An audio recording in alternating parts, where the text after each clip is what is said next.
Hello and welcome to this UK 8 Match podcast. In this episode, we're going to talk about recruiting and managing communications partners as part of your UK 8 Match appeal. In the first part of this episode, you'll hear from Street Child, and in the second part, we talk to Mary Mills. Hello, I'm Maria from the Social Change Agency, and today I'm here with Carol Flint, Head of Marketing at Street Child. Street Child is a charity that works in the world's toughest places to help some of the most vulnerable children have access to education. Their campaign appeal aims to raise money to provide more children with access to education and the resources they need to learn. Welcome, Carol. Thank you. Could you tell us a bit about your Count Me In appeal? So we ran our appeal from late November 2018 to late February 2019. We launched it on day one with one of our media, well, actually they weren't an official media partner, but they became a very strong media partner for us, which was ITV's Good Morning Britain. So we had our patron Sarah Duchess of York and our founder and CEO Tom Dannett on the classic kind of setup with Piers Morgan and Susanna Reid interviewing the Duchess and Tom about the appeal, why we were doing it, the aims were, etc. So that was a really great kind of kick-off. Mm-hmm. We actually had the very next day, another really strong element was we were celebrating our 10th birthday as well, and we had a big event at Kensington Palace. Mm-hmm. Again, Duchess of York was there. We also had Princess Eugenie come. That was her first kind of public outing after her wedding, so it was a lot of attention. Yeah, really exciting. It was great. We had a media exclusive for that event with Hello Magazine, which was brilliant. They did a multi-page feature on that event. And also we had Dalton from the X Factor. So Dalton was the leading contender. He went on to win the X Factor a few weeks later. Wow. He came to sing at the event as part of their kind of, what I did this week segment. Met with the Duchess, and so we were on X Factor on the Saturday night. So the first 4 days of the campaign were pretty much a roller coaster ride of media. And obviously we carried on through the rest of the 3 months. So you ran a really successful campaign and you reached a broad audience, mainly thanks to your partnerships with traditional mainstream media. Just to name a few, you had the Evening Standard, the Sunday Mirror, Mail Online. So could you tell us a bit more about your approach in recruiting them? How did you do it in practice? So I think in reality the ones you've talked about who are kind of the official kind of some of our official media partners we've actually worked with for many years. Mm-hmm. So that was our 4th UK 8 Match campaign, and I'm pretty sure, I wasn't there at the beginning, but I'm pretty sure we worked with all of them on each of those campaigns. I think when you kind of look back at the history of Street Child, probably the thing that allowed us to have very strong media relationships with titles like that was we were very central to the Ebola response in West Africa back in 2014-15, and there was a lot of demand obviously for media coverage of that, and we built relationships and we've kept them kind of going both through UK 8 Match campaigns where they're obviously really powerful, but in between times. So that was kind of one part of it. The other thing was that we had Sarah Duchess of York as an official media partner. So of course she's a patron and she supports our work, but she was very much committed to being a media partner herself. So she created media and her social media, but obviously also putting herself forward to front the campaign. And she was very popular at that particular time because the wedding had just happened of Princess Eugenie and Jack Brooksbank. So she was very much in demand, hadn't done a lot of media probably in the same way for some time. So the combination of having good relationships and then someone who was very newsworthy and happy to participate worked really well for us. Yeah, thanks. And during the appeal, how did you support them? How did you manage the relationship? So I guess kind of what we're always trying to do with that kind of partner is find a perspective of the message that we want to give, but in a way that is interesting to the partner. Obviously it's much easier if it's something that they want to talk about rather than they're just finding a small space because you've asked them to. Absolutely. we got very lucky that the Duchess was a way of achieving that. So, but there were different things that we used as the hook. So the event at Kensington Palace, so it was quite a glitzy event. That was very attractive. The Duchess also went to Sierra Leone, so right near the end of the campaign. So she travelled to Sierra Leone to talk about our work in rural schools. And again, ITV Good Morning covered that because they could create that into a news hook.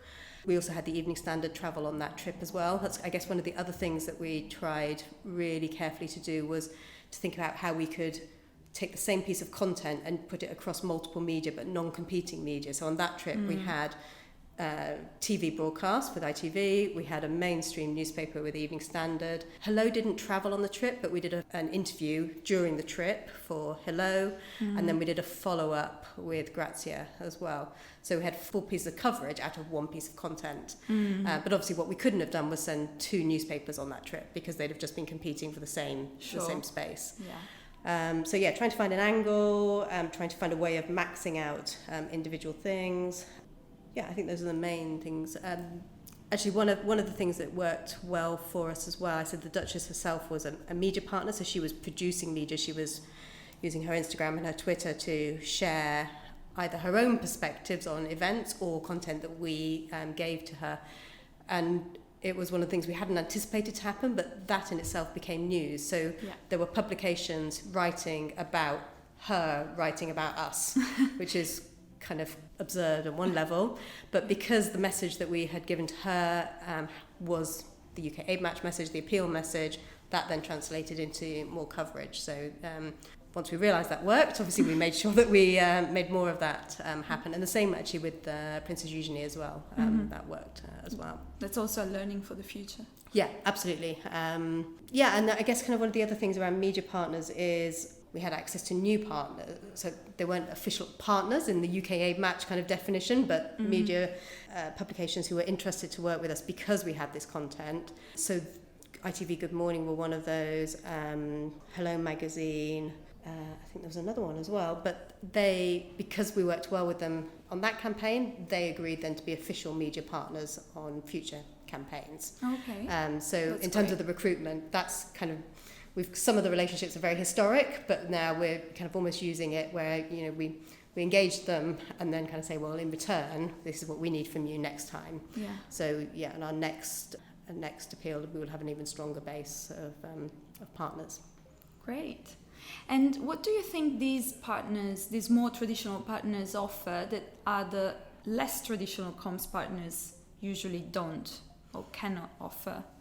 I mean, I guess the really obvious thing is scale. Like the Mail Online, it's 10 million opportunities to view straight off, so it's absolutely immense. I think you're in a context that is potentially quite different, so in a news context, so it's kind of probably seen by some to be a bit more relevant, kind of seen as news rather than being perhaps a little bit worthy about the cause maybe.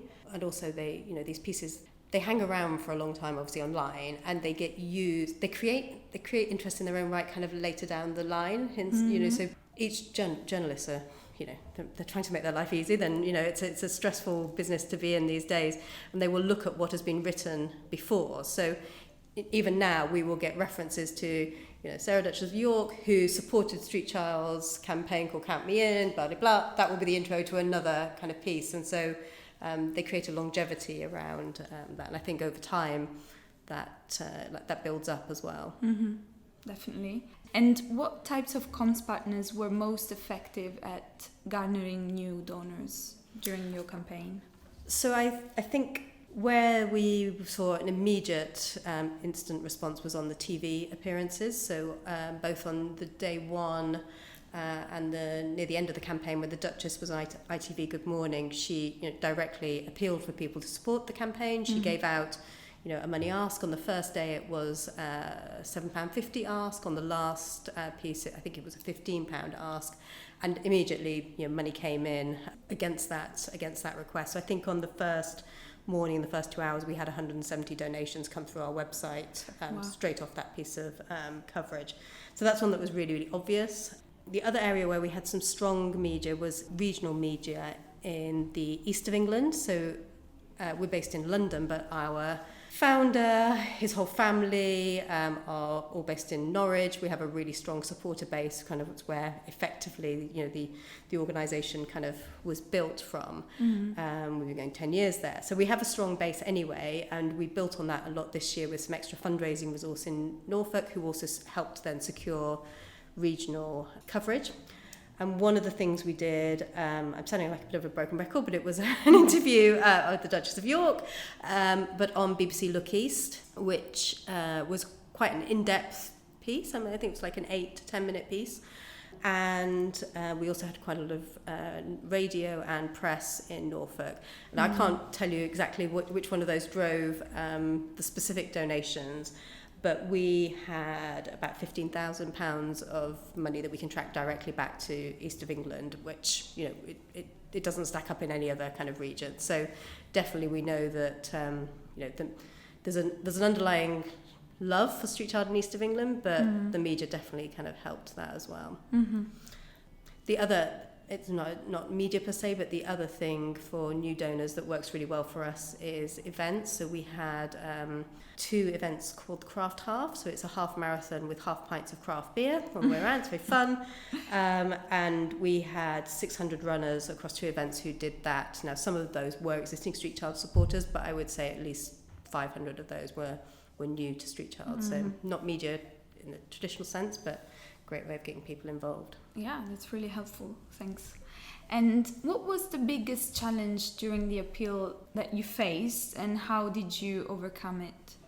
I mean, initially, kind of pre-appeal, we went very, very early versus when the Aid Match started, and social change agents were just coming in. There was some staff change with DFID, so it was really, really quite tight on timing, and particularly because we had 2 big media events on day 1 and day 2. So that was a challenge, but we got to it, and we got good coverage kind of out of that.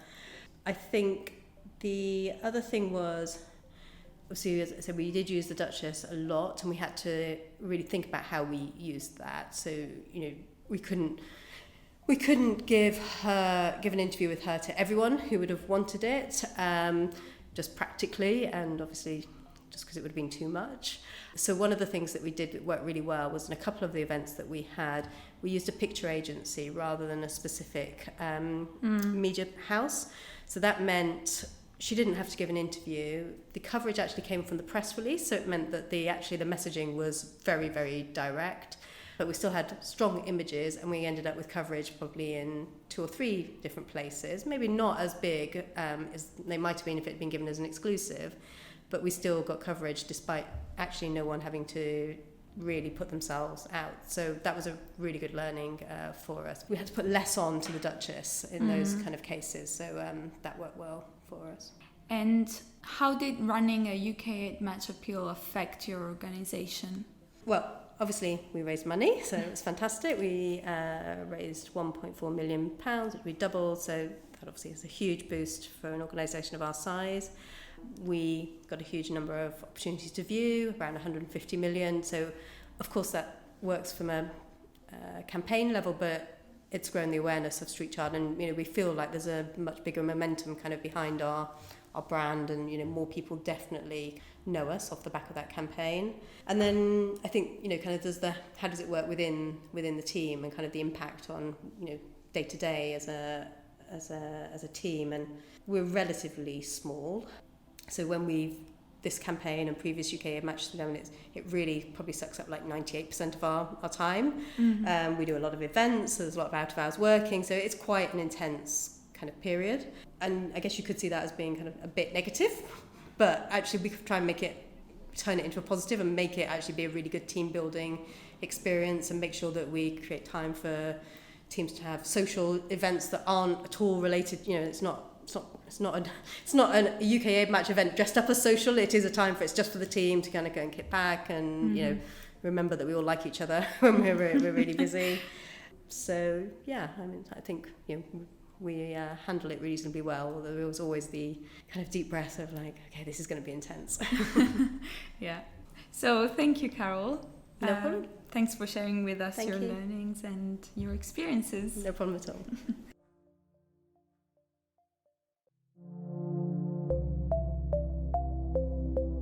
Hello, today I'm talking to Kim Webster, Communications Manager at Mary's Meals. Mary's Meals provides life-changing meals to some of the world's poorest children.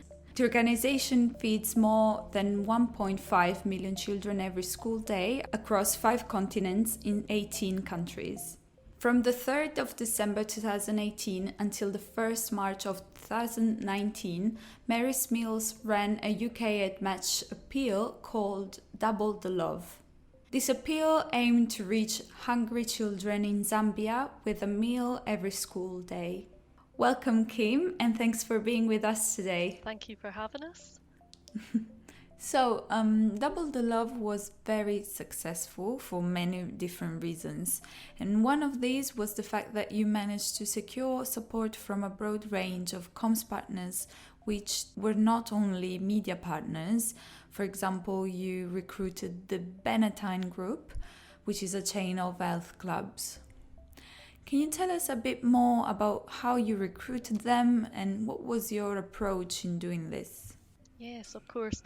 So we carefully chose our communications partners to maximise the demographic and geographic spread of our campaign.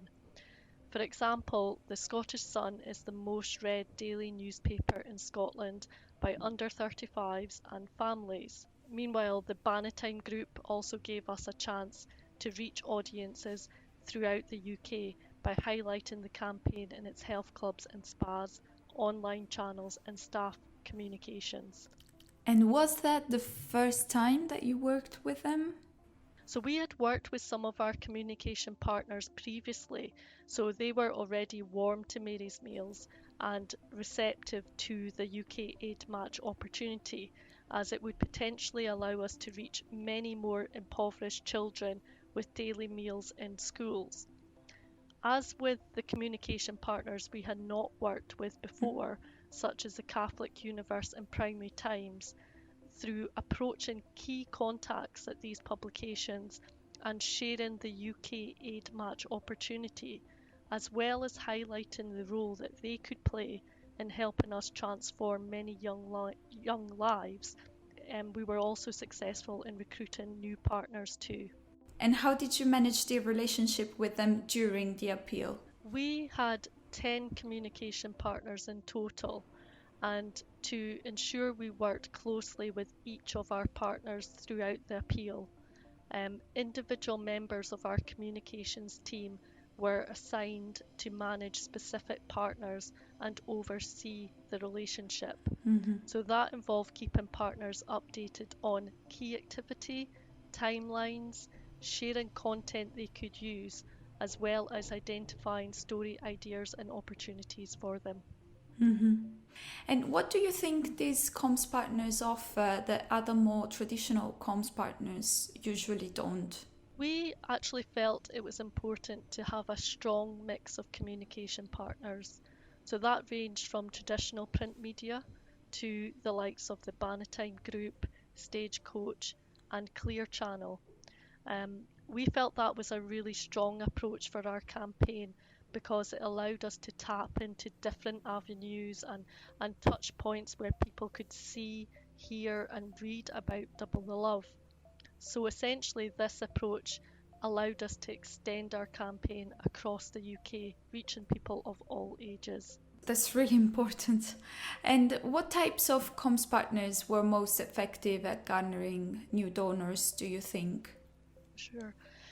It's hard for us to highlight one particular type of communication partner that was most effective, as we felt that through the support of all our partners, we were able to share news of Double the Love far and wide. And it was that mix of communication partners that we had, which made us feel that for our campaign was a really successful approach. And what was the biggest challenge during your appeal that you faced, and how did you overcome it? We had a huge amount of activity running throughout our 3-month campaign, and with a small communications team, it was a challenge trying to juggle everything with our communication partners who were equally busy in the run up to the Christmas period. However, by working closely with our partners and discussing timelines and deadlines as early as we could with them, we were able to plan well and coordinate our activity to ensure we maximised all the opportunities we had with our communication partners. Mm-hmm. And how did running a UK at Match appeal affect your organisation?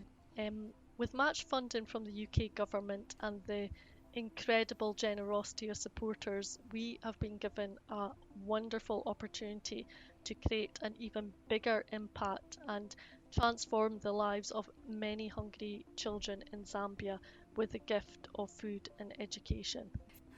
Thank you, Kim. That was really helpful. Thank you very much. Thank you.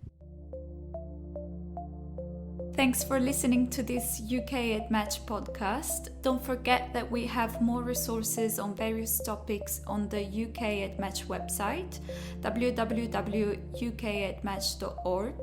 And if there's any topic you'd like us to cover, please send us an email at ucam@thesocialchangeagency.org.